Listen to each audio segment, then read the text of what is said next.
네, 예수의 비유 제16강 12월 18일 강의를 시작하겠습니다. 먼저 기도하시겠습니다. 하나님, 오늘 주일 예배를 잘 드리고 또 오후에 이렇게 하나님 말씀을 배우고자 이 자리에 다시 모였습니다. 너무나 답답한 상황들이 많은 세상입니다. 이럴 때 예수님께서 오셔서 무소불위의 권력을 휘두르면서 사람들을 얕잡아보고 깔보고 자기 멋대로 조종하려고 하는 이 사람들에게 통쾌하고 시원한 비유를 알려주시면서 우리를 깨우쳐 주시면 얼마나 좋을까 하는 생각들을 해봅니다. 그러나 하나님께서 성서를 통해서 우리에게 귀한 말씀, 또 용기의 말씀을 주신 것을 기억하면서 우리가 오늘 이 말씀을 통해 또 새 힘을 얻고 우리가 이 세상에서 어떻게 살아가야 하나님께서 기뻐하시는 세상이 되고 하나님 나라가 될 것인가 하는 것들을 깨닫고 깨달은 것에서 멈추지 않고 실천해 나아갈 수 있는 그런 시간, 또 그런 우리들이 될 수 있도록 우리와 함께 하여 주십시오. 감사드리고 예수님의 이름으로 기도드립니다. 아멘. 예, 지금 계속 탕자들에 대한 이야기를 하고 있죠. 아들들 말 참 안 듣는 그런 아들들. 작은 아들은 작은 아들대로 아버지의 재산을 달라고 아주 무례하게 그렇게 해서 나갔지만 또 큰 아들은 또 큰 아들대로 아버지에게 이렇게 뭐랄까요, 대든다 그럴까요? 아니면 섭섭한 자기 마음들을 표현하는 그런 내용들을 지금 배웠는데요. 오늘은 이제 이 이야기에 담겨 있는 몇 가지 좀 중요한 좀 이야기에 드러나 있지 않지만 우리가 생각해 봐야 될 것들을 한번 살펴보려고 해요. 우선 이 비유에는 남자들밖에 등장하지 않는다라는 겁니다. 아버지와 두 아들이 등장하고요. 그 다음에 종이 등장하고 가장 비운의 운명을 맞았던 살찐 송아지, 예, 이렇게 나오는데 여자의 이야기는 전혀 나오지가 않습니다. 그래서 전적으로 다 남자들의 이야기 같이 느껴지기가 쉬운데, 그러나 이 아버지가 했던 것을 보면은 약간 아버지라기보다는 약간 어머니의 역할을 하고 있는 그런 모습으로 그려지고 있다는 것을 볼 수가 있어요. 예를 들면 이 아버지가 지금 지속적으로 계속 말씀드린 게 당시에 그 사회에서 당연히 지지받고 당연히 모범적이라고 인정이 되는 그런 아버지의 상이 있는데 이 이야기에 나오는 아버지는 전혀 거기에 함량 미달인 거예요. 예를 들면은 아버지가 두 눈 시퍼렇게 뜨고 살아있는데 자식 놈이 와서 아버지 어차피 돌아가실 거 아니에요. 그 재산 좀 미리 땡겨서 나 좀 주세요. 라고 이야기를 했을 때 보통은 귀싸대기를 한 대 날려버리거나 아니면 이놈을 끌고 나가서 매우 철하라고 하든가 하면서 아주 자기의 권위에 도전했던 그런 아들에 대해서 분명하게 각을 세우고 날을 세움으로써 아버지의 권위를 드러내는 역할을 해야 되는데 이 아버지는 다 물러요. 돈 달라고 그러면 줘요. 또 그렇게 해서 떠나갔던 놈이 돈 다 떨어지니까 무슨 반성을 하려고 한 것도 아니고 아버지한테 오면은 그래도 밥은 안 굶을 텐데 하는 마음으로 왔단 말이에요. 그러면은 하다못해 거기에서라도 네가 너의 잘못을 깨달아야 된다. 이런 식으로 하면 안 된다. 철저하게 반성해라. 반성하냐? 이런 것들 다짐도 받고 교훈도 주고 하면서 그를 받아들여야 되는데 그런 것도 없죠. 그냥 달려가가지고 끌어안고서 입 맞추고 가서 옷 갈아입히고 반지 끼워주고 이렇게 하더라는 거죠. 그것도 이미 거기서부터 그 당시에 아버지 상에는 이미 함량 미달. 오히려 사람들에게 아유 저런 바보 같은 저 지 아버지 구실도 못하고 가장 구실도 못하는 저 바보라고 하는 그런 손가락질을 받을 만한 그런 캐릭터로 등장을 하고 있다는 거죠. 근데 사실은 거기서 끝나는 게 아니라 여기서 한 걸음 더 나가는 거예요. 이 아버지의 모습은 전체적으로 아버지 역할을 못하는 게 아니라 오히려 어머니의 역할을 하는 모습으로 그려지고 있는 거죠. 왜냐하면은 그 여기 그려져 있는 모습들 특별히 둘째 아들이 반성하고 집에 돌아올 때 만난 그 장면을 보면은 우리가 옛날에 무슨 텔레비전 보면 무슨 TV 동화 뭐 이런 거 있었죠? 잠깐 한 2, 3분 정도 하는 애니메이션으로 만든 거 보면은 거기에 어머니에 대한 모습이 주로 어떻게 나오냐면은 이 길이 쭉 있는데 큰 느티나무가 있고 그 나무 밑에 이렇게 어머니가 서 있는 모습으로 많이 등장을 해요. 이게 전형적인 어떻게 보면 어머니의 모습이죠. 그래서 저기에서 누가 이렇게 오는 걸 보면은 누군가 이렇게 보다가 자기의 가족 아들인 거를 보고 아들이나 자식인 걸 보고서 달려나가서 이렇게 끌어안는 그런 모습들이 많이 나오는데 전형적인 그런 모습이었다라는 거예요. 이 아버지의 역할이요. 근데 이게 이제 이 여기 보면 돈이 아니라 빵의 결핍 이렇게 이야기가 나오는데요. 그 전에 이 아들이 가져가서 돈을 다 썼다라고 얘기를 할 때까지만 해도 이제 이건 되게 남성적인 중심의 이야기로 흘러져 나오는데 이게 중간에 갑자기 먹을 게 없어지고 빵이 없고 빵을 먹지 못하고 하는 그런 먹는 문제로 딱 전환이 되면서부터는 이제 이 이야기가 특히 아버지의 이미지가 여성적 이미지로 전환되는 그 시점 또 이야기의 소재 자체가 다 뭐 이렇게 일하고 돈, 뭐 물건, 군인 이런 느낌들이라면 주로 남성적인 이미지인데 갑자기 먹을 것에 관한 빵에 관한 이야기로 전환이 되면서 그때부터 전반적인 이야기 이제 여성적인 이미지를 흘러나오게 되는 거죠. 그러면서 더욱더 이 아버지의 여성적인 이미지가 이렇게 부각이 되는 거죠. 아까 말씀드린 대로 아들이 달려오는 모습을 보고 마을 그 입구에 있다가 아들이 오는 걸 보고 달려가가지고 달려가는 것도 남자는 달리면 안 돼요. 달리더라도 달리면 안 돼. 달리면 안 되는 이유가 뭐냐면 달리면 이 옷이 펄럭펄럭하면서 이 하체가 드러나는 거예요. 다리가. 그게 이제 부끄러운 거예요. 여기는 이 나라는. 그러니까 무슨 아무리 급한 일이 있어도 우리 옛날에 뭐 조선시대 4대 부두처럼 그렇게 약간 뭐 걷는다거나 빨리 걷는 정도지 뛰지는 않는다는 거죠. 뛰어도 되는 건 누구냐? 여자. 왜냐하면 여자는 체면이 없는 존재니까. 그렇게 인식을 했으니까. 그런데 달려갔죠. 달려가가지고 부둥켜 안고 뭐 입을 맞추고 뭐 그런다는 거죠. 그리고 이 부둥켜 안고 입 맞춘다라고 하는 모습에서는 또 이제 그 다른 비유에 나오잖아요. 예수님의 발에 향유를 붓고 그 발에 입을 맞춘 그 여인을 떠오르게 하는 그런 말씀이라는 거죠. 그래서 그런 모든 것들이 다 어떻게 보면 되게 여성적인 그런 이미지로 전환이 되고 그 아버지가 어머니가 나오진 않는 이야기인데 어머니의 역할을 한다는 겁니다. 그리고 뭐라고 불러요? 얘한테 얘야라고 부른다는 거죠. 얘야라고 누가 부릅니까? 뭐 우리 어머니가 저를 지금도 얘야라고 부를까요? 뭐 그러진 않죠. 보통 뭐 비니 아범아, 뭐 현서바라고는 부르기는 하기도 하는데, 근데 얘야라고 부르는 거는 이제 어린 시절에 자애로우신 어머니가 자기의 아이를 부르는 그런 느낌으로 그렇게 부르는 호칭을 쓴다는 거죠. 그리고 간청을 해요. 이렇게 그 큰아들이 막 나 집에 안 들어가 뭐 막 이렇게 얘기를 할 때 이 아버지가 얘야 그동안 너는 나와 함께 있었고 내 재산은 다 네 게 아니니 그러니까 어서 들어가자라고 하면서 간청을 한다라는 거죠.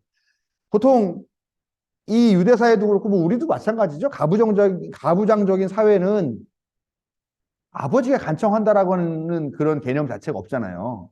말 안 들으면 바로 그냥 주먹이 날라오거나 욕설이 날라오는 거지 말을 안 듣는 자식한테 간청을 하면서 자기의 요청을 따라달라고 이야기를 하지 않는다는 거죠. 근데 그런 것들은 대부분 다 어머니의 역할들이었다는 거잖아요.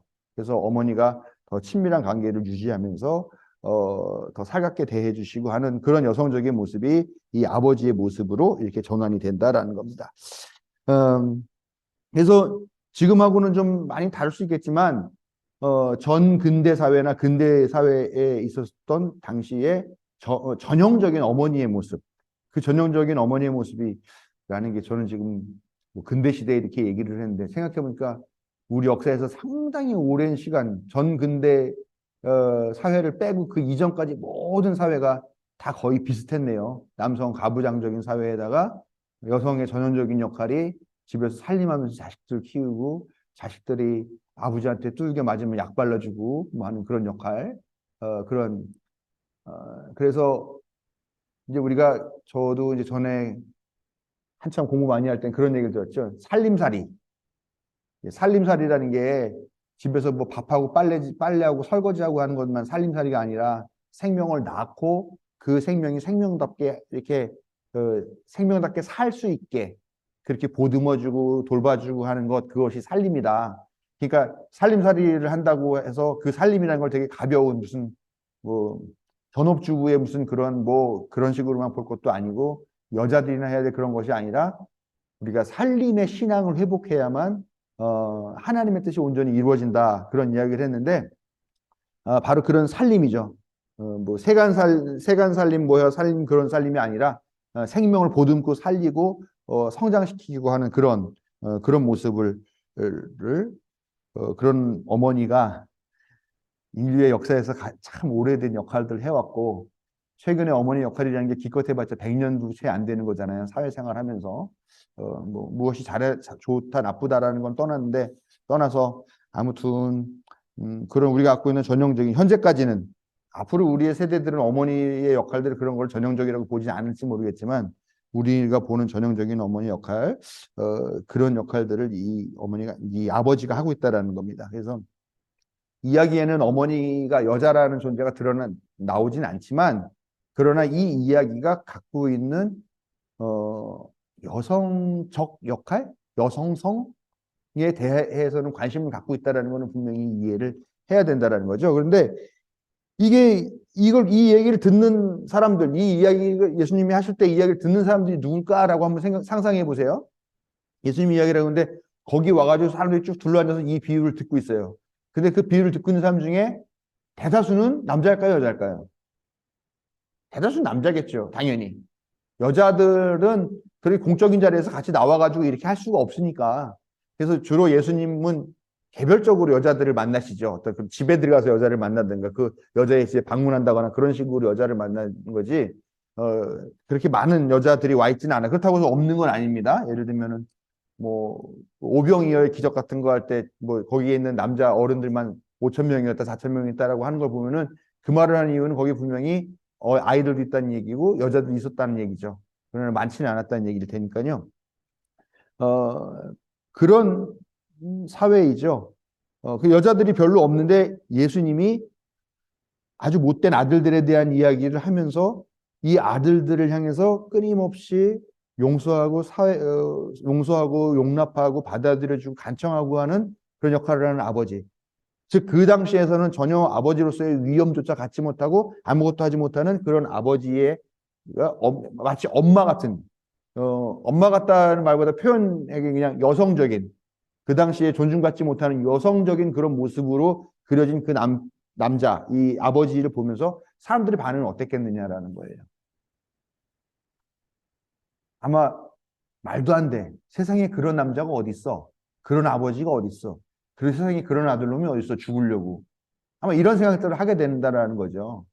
거기다 심지어 그 아버지가 아버지 역할도 하지 못하는데 그 아버지가 엄마와 같은 여성성을 보이고 있다라는 말을 한다라고 하는 거는 사람들은 다 당연히 믿어지지도 않고 받아들일 수도 없고 또 만약에 그런 사람이 있다 그러면 손가락질하면서 저 사람 정신 차리게 해야 돼. 저 사람 좀 제대로 좀 다시 자기 지위 위험을 찾게 해야 돼라고 말할 그런 상대라는 거죠. 그런데 굳이 예수님께서 그 얘기했다는 것은 하나님의 거룩하심이라는 게 아주 이렇게 뭐 위엄을 갖추고 근엄한 그런 아버지의 모습도 있지만 그러나 하나님의 모습 중에는 이렇게 전형적인 어머니의 모습, 살림의 어머니 모습, 생명, 용서, 화합, 품어주고 받아주고 또 이렇게 타일르고 간청하고 하는 그런 어머니의 모습도 있다라고 하는 것. 그것이 하나님의 거룩성의 한 모습이다라고 하는 모델로서 이 아버지의 모습을 얘기했다라는 거죠. 그러니까 이 예수님은 그런 뜻을 말씀보지만 이 이야기를 듣는 사람들은 다 근본적으로 이 사회를 지배하고 있는 남성 위주 사회, 가부장제에 이 예수님의 이야기가 도전하고 있다라고 하는 그런 생각. 이 이야기가 상당히 어떻게 보면은 그 기존 질서를 뒤집어 엎고 아니면 그 기존 질서를 비웃거나 아니면은 그것들을 별로 당시의 사회를 긍정하지 않는 방식의 그런 위험한 도전, 위험한 상상을 내포한 이야기일 수 있다라는 겁니다. 그래서 예수님은 아무튼 뭐 이런 이 여성에 대해서 이해하는 부분이 당시에서는 도저히 그 사회가 받아들이기 어려울 정도로 되게 뭐라 그럴까요? 수용적이었었어요. 평등적이었고.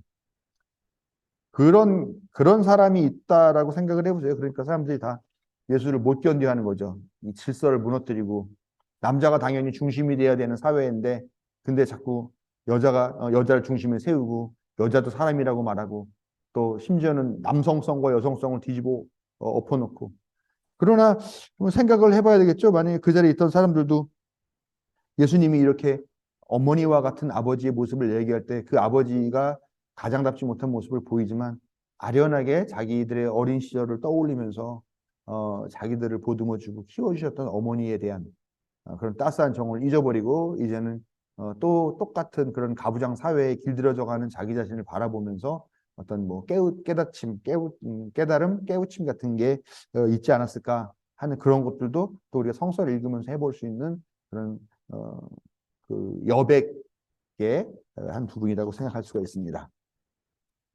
제3막이라고 했습니다. 자, 그래서 결국 이 이야기는 어떻게 끝나느냐라는 겁니다. 다 아시죠? 집 나갔던 아들, 돌아온 둘째 아들, 그다음에 큰아들이 일하다가 들어와서 뭔 소리야 시끄러워, 왜 이렇게 시끄러워 하고 어린 종을 불러다 물어보니까 이러하더라. 그러니까 화가 나가지고 집 안에 들어가지 않고 거기서 뻗팅기죠. 뻗팅기면서 어? 아버지한테 불평을 말하는 거죠. 난 아버지 옆에서 항상 지금까지 일하고 있는데 일하고 들어온 이런 아들. 아버지 옆에서 저놈의 새끼는 아버지 산 털어먹고 나가가지고 그랬는데 나는 아버지를 떠나지 않고 내 옆에 이렇게 있었었는데 나한테는 해준 게 뭐가 있습니까? 그러니까 아버지가 와가지고 들어가자 얘야. 내게 네 거 아니니 들어가자라고 하면서 이야기가 그냥 끝납니다.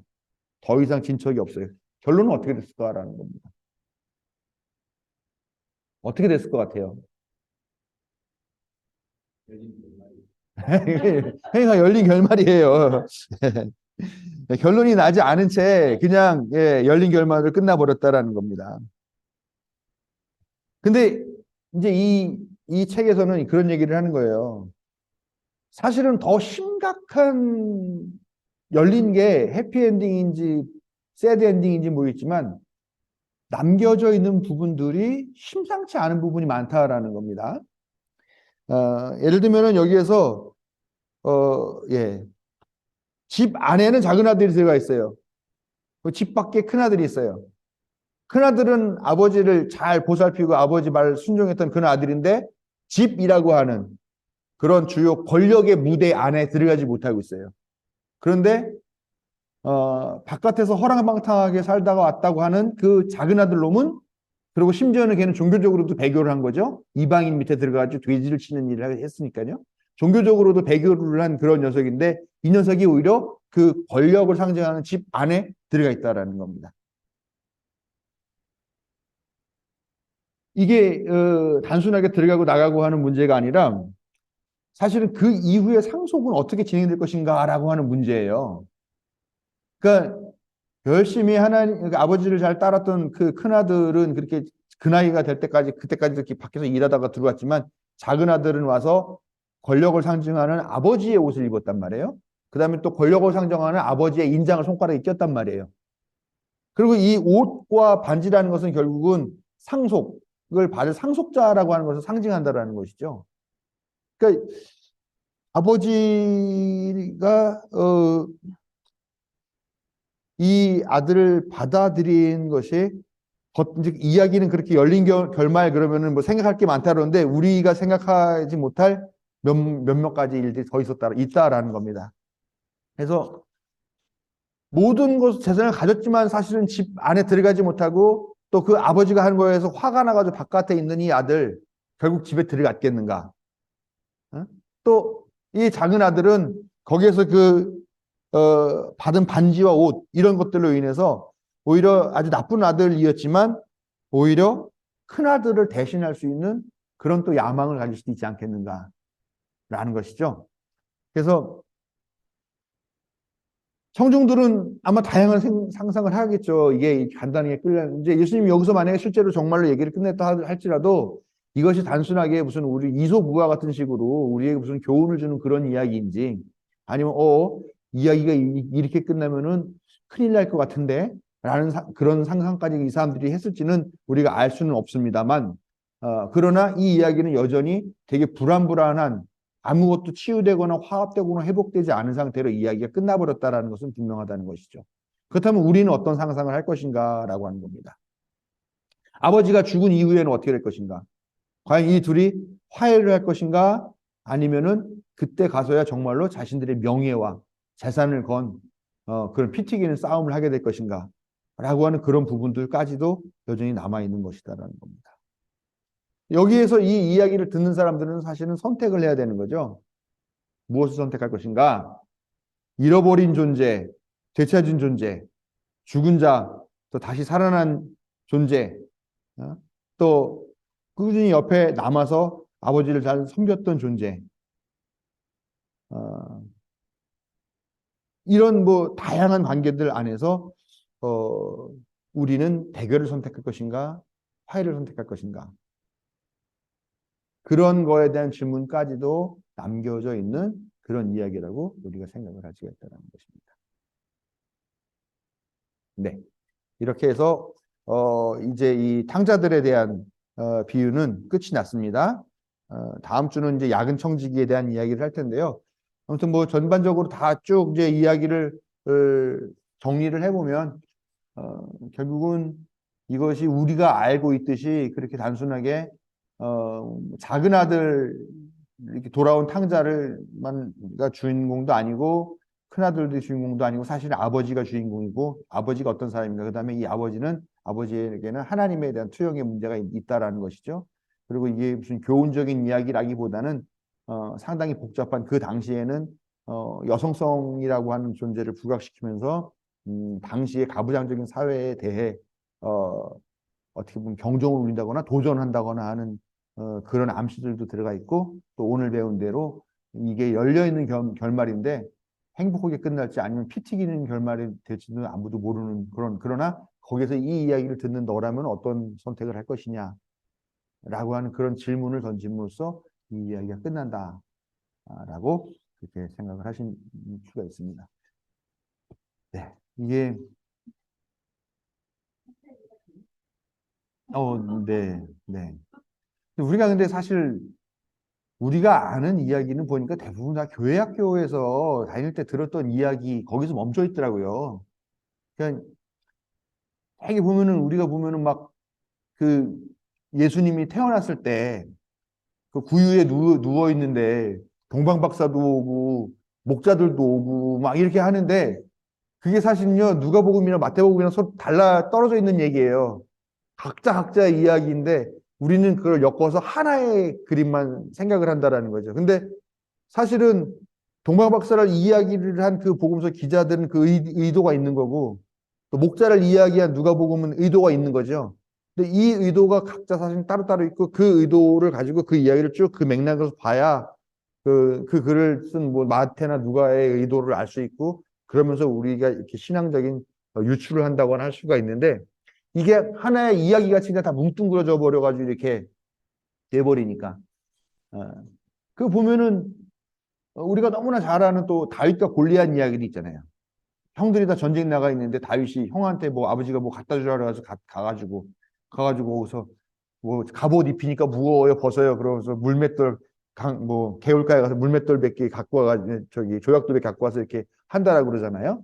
근데 우리가 이제 그렇게 뭐 혹시 만화 영화로 보신 분들도 있을 거고 그런 동화 같은 식으로 교회 학교에서 설교한 내용을 들으시는 분도 있지만 사실은 또 그게 좀 달라요. 이 성서를 읽어보면은 사실은 사울과 다윗은 그 이전에도 이미 만난 적이 있어요. 뭐 이야기가 좀 이렇게 복잡하고 그러니까 서로 다른 관점이 있고 근데 이런 것들을 잘 모르고 우리가 이 성서를 하나의 이야기 뭐 신화 좀 높은 수준이 높으면 신화나 뭐 설화 같은 수준으로 우리가 이 이야기를 받아들이는데 그게 문제가 뭐냐면 그러니까 우리가 신앙도 자꾸 전설이나 설화 같은 식으로 되는 거예요. 하나님이라는 존재도 신화나 우화나 설화에 나오는 그런 존재 같은 식으로 받아들여지는 거죠. 그리고 자꾸 그런 이야기들이 도덕적인 결론으로 끝나는 경우가 많잖아요. 그래서 이 작은 아이 같이 이렇게 하면 안 되는데 그래도 열려있는 이 아버지가 계셔서 용서받았다. 그러나 사실은 어떻게 보면 또 이 청중들이 봤을 때는 이렇게 이야기 끝나는 건 또 이 아버지가 계속 무책임한 거잖아요. 이 자식 새끼들 교육을 어떻게 시키는 거야 도대체 이런 이야기도 할 수밖에 없는 거죠.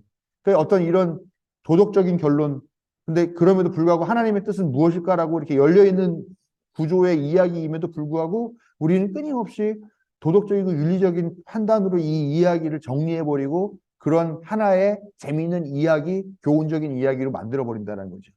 그래서 성서를 잘 이해를 못하고 그래서 우리가 되게 수준 낮은 동화적 수준의 신앙이 머물러 있지 않나라는 생각을 저는 한다는 겁니다. 네. 어떻게 보면 참 첨예한 문제들에 대해서 예수님이 되게 첨예한 도전들을 하면서 그 시대의 어떤 그 벽들을 뚫어 나가려고 하는 그런 시도들을 했던 분이신데, 상당히 현실적으로 그런 분이신데 자꾸 우리가 이 종교라는 틀 안으로만 자꾸 끌어들여 놓으니까 뻔하잖아요. 이런 분이 할 수 있는, 종교적인 인물이 할 수 있는 결론이라는 건 뻔하잖아요. 이 이야기를 들은 사람들 회개시켜서 다 예수 믿게 해가지고 천국 가게 하는 그런 결론으로만 계속 반복되는. 그러나 사실은 예수님께서 하신 일이나 사신 삶이 그렇게 단순하지는 않았고, 그 시대 자체도 단순하지 않았고, 이야기 자체, 그리고 예수님이 돌아가신 후에 모여가지고 이런 마태복음, 누가복음, 요한복음 같은 이런 복음서들을 집필하면서 모였던 그 공동체의 삶도 그렇게 단순하거나 간략하지는 않았다라는 겁니다. 우리가 지금 너무 복음 신앙을 단순하고 간략하게 뭐 믿습니까? 아멘. 이 한마디 하나로 구원받았습니까? 아멘. 이 말 한마디로 신앙을 다 그냥 뭉뚱그려 놓아 버리면서 신앙이 너무 단순해져 버리고 믿음이라는 게 그렇게 됐다 하는 거는 참 큰 문제예요. 혹시 질문 있으실까요?